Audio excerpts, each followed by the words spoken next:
solar improvised. Okay na yan. Ano malalim ha? Ano nang malalim? Yun, mahalaga ang bawat minuto dahil hindi mo masasabi kung hanggang saan lang ang kakayanin ng buhay ng mga biktima.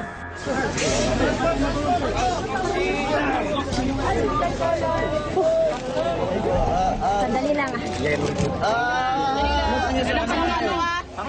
Kaya ang paunang lunas na ginawa namin sa kanila, tinitingnan namin kung meron ba silang injury sa leeg. Dapat kailangan namin siyang stabilize muna at hindi magalaw. Pangalawa, yung mga fractured areas nila, kailangan lagyan din ng splint at itali ng mabuti. Tapos kung may bleeding po naman kami nakikita, kailangan po namin lagyan ng pressure para hindi po sila matuloy sa shock ang tinatawag namin o kaya pagkaubos ng dugo. Sa sobrang wala naman po kasi tayong tinatawag doon na pagsasabitan ng mga dextrose o kaya swero, yung iba na lang po ang tagahawak.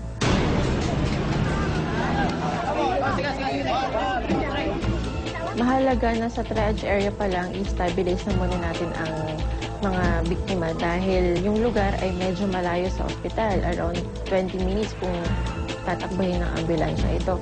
Mga worst case scenarios na makikita natin doon ay yung pagkaubos ng dugo sa mga biktima.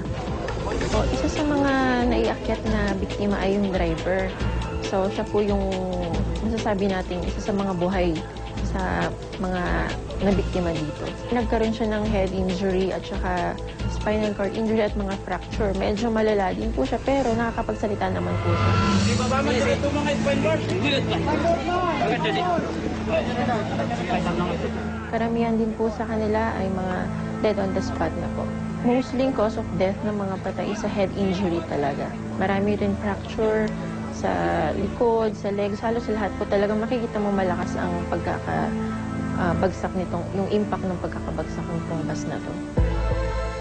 Hindi naman basta-basta na nakuha ka agad eh. O na-extricate pa yung iba. Yung kasi kung titignan yung upuan ng mga bus na yun, yung mga bakal, yung upuan na yun, yun din kasi ang isang nakatusok sa kanila. Siyam ang itinakbo sa Baguio General Hospital na nabuhay naman. Doon sila binigyan na for further treatment na mas makakatulong pa sa kanila. Yung mga nasawi naman ay mga 42 po sila na. So mas marami po talaga ang namatay kaya sa nabuhay.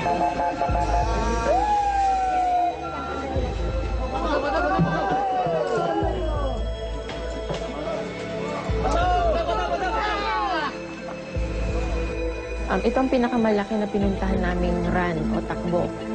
Ilang araw din akong hindi nakatulog dahil ulit-ulit na pumapasok sa isip ko yung mga itsura po ng mga nabiktima doon. Nakakaawa po talaga sila. Minsan nga, pagka pumipikit ka sa gabi, makikita mo pa rin yung mukha ng mga tao na parang humihingi sila ng tulong sa'yo. Kaso nga lang, parang huli na at hindi natin sila na inabutan ng buhay ito. Kasi yung dinaanan ng bus na ito, yung tinatawag na Quirino Highway noon, pero ngayon Nagilian Road. Yung bus na yan, galing sa Baguio, pupuntang La Union. Yung investigation namin sa conductor, sabi niya, yung mag-change gear sana, pero hindi niya napasok. Kaya at saka walang preno. Kaya mabilis ang takbo kasi pababa. Kaya parapit na yan, pero dumiritso sa bangon. Ang lumalabas sa aksidenteng yun, liable yung driver. We filed the case of reckless imprudence resulting in multiple physical injury and homicide doon sa driver. Nagpiyansa, kaya on bail siya ngayon. Itong concrete barrier na ito, wala noon. At saka yun, wala rin yun. Nung nangyari na yan, kaya nilagay itong barrier.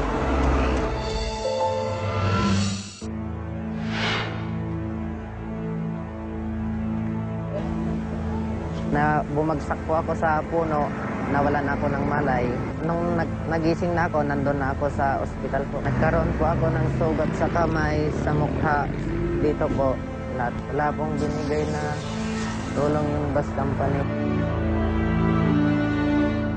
Actually, ang binigay lang sa amin na cash is yung galing lang sa insurance. Pero other than that, wala. From the bus company mismo, wala. Not even a single centavo or a hint of help. We filed the case against the driver at nung bus company.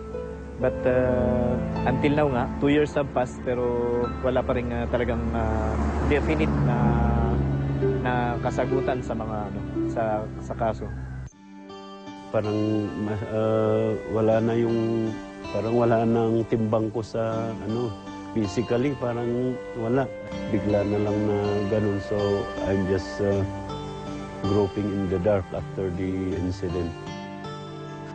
Yung takbo ng kaso, the longer it takes na matapos, akala namin time will heal us, but no. Until now, talagang parang fresh pa rin yung sugat sa loob namin.